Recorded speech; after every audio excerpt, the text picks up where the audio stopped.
예, 안녕하십니까. 드림부동산 투자연구소 정창래 소장입니다. 자, 이 많은 분들이 이 부동산 시장에 좀 관심을 갖고 계시잖아요. 자, 그러면서 이제 항상 이 부동산 시장을 좀 비교를 좀 많이 잘 하셔야 되는데, 자, 이런 이제 의문을 많이 갖고 계십니다. 왜 내가 가지고 있는 부동산은 다른 지역에 비해서 많이 오르지 않을까? 아니면 왜 내가 가진 부동산은 항상 가격이 많이 떨어질까? 또 다른 지역은 왜 많이 오를까?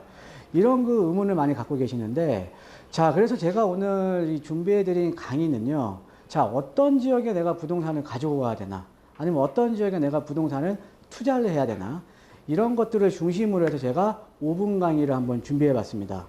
자, 여러분들께서 항상 투자를 하시면, 자, 이런 거죠. 내 친구네 집은 가격이 최근에 많이 올랐는데, 우리 집하고 비교해 보면 가격이 이렇게 많이 안 올랐다.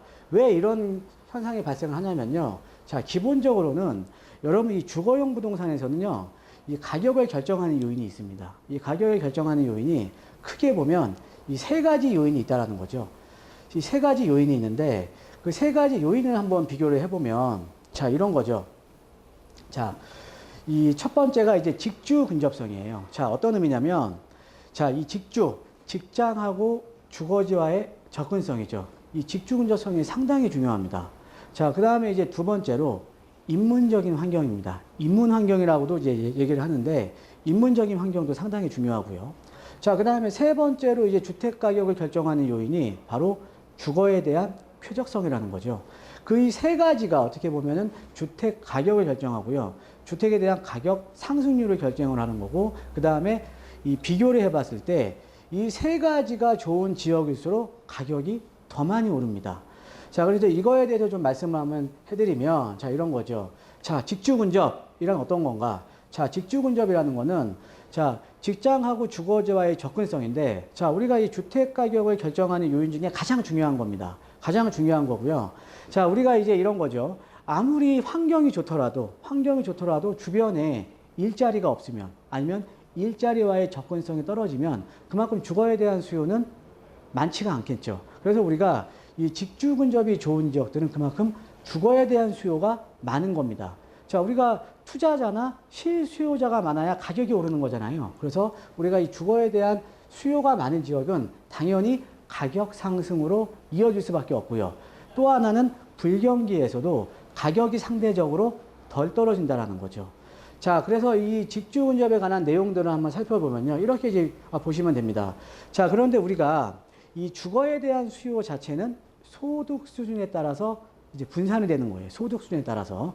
자, 근데 우리가 소득 수준이 상대적으로 높은 계층일수록 아니면 아무래도 상대적으로 우리가 아파트 평형대에서도 대형 평형에 거주할수록 어떻게 보면 상대적인 소득 수준이 높다라고 우리가 예상을 해볼 수가 있겠죠. 자, 이렇게 상대적인 소득 수준이 높을수록 자, 직주 근접이 좋고 번잡한 지역 과연 좋아할까요?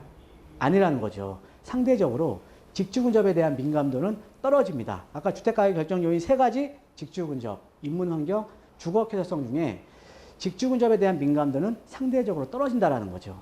자, 근데 반대로 이 상대적인 소득 수준이 높을수록 그럼 어떤 차이가 가격을 결정짓느냐? 바로 주거에 대한 쾌적성, 그 다음에 인문적인 환경. 이 인문적인 환경에는 학군이라던가 상권 등등등 이런 주거 쾌적성과 인문적인 환경에 따라서 주택 가격이 결정이 된다는 거죠. 자, 다음 장 한번 보시면요. 자, 반대로 우리가 직주 근접에 대한 내용들을 한번 살펴보면 자, 이런 겁니다. 자, 우리가 상대적으로 그러면 소득 수준이 낮은 분들일수록, 그러니까 소득 수준이 낮다라는 거는 자, 어떤 의미냐면 자, 이런 거죠. 아파트 평형대도 우리가 소형 평형대가 아무래도 상대적인 소득 수준이 낮겠죠. 자, 그 다음에 우리가 소형 주택, 예를 들어서 빌라라든가 요즘 최근 유행하고 있는 아파트라든가 이런 것들 소형 주택일수록 어떻게 보면 상대적인 소득 수준이 낮습니다.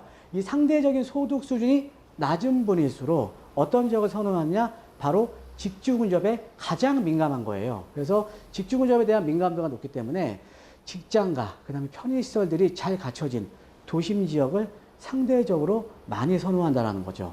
자, 그래서 우리가 소형 평형대, 소형 주택일수록 상대적인 소득 수준이 낮을수록 직주 근접에 대한 민감도는 상대적으로 아주 높다라고 이제 보시면 되겠습니다. 자, 그래서 우리가 이제 상대적으로 우리가 도심에서도요, 도심에서도 우리가 이제 월세 비율이 많은 지역, 그러니까 뭐 어떻게 보면 이제 투자 목적으로 보면 뭐 오피스텔이라던가 아니면 작은 평형대 주택을 매입하면서 월세 수익 보시는 분들 많잖아요. 예, 월세 수익을 추구하시는 분들 같은 경우에는 자, 이런 거죠. 종로라든가 중구 같은 경우는 서울에서 도심이죠. 이 지역 같은 경우에는 상업지역 비율이 상대적으로 아주 높습니다. 그래서 거기에다가 이제 중구 같은 경우에 또 아무래도 상대적으로 이제 이 상가 시설들이 많죠. 우리가 동대문이라던가 난대문, 명동 이런 상인 비율들이 또 상대적으로 아주 높아요. 그래서 우리가 서울 시내 25개 자치구의 월세 비중 평균을 보면 31.9%인데 중구하고 종로 쪽이 가장 높다라는 거죠. 자, 그래서 만약에 소형 주택에 투자하시는 분들 아니면 내가 소형 평형들을 매수하고 싶다. 그러면 도심에서는 어떤 거를 매수하셔야 되냐면 바로 소형 평형 이 도심 지역에 매수를 하셔야 된다라는 거죠.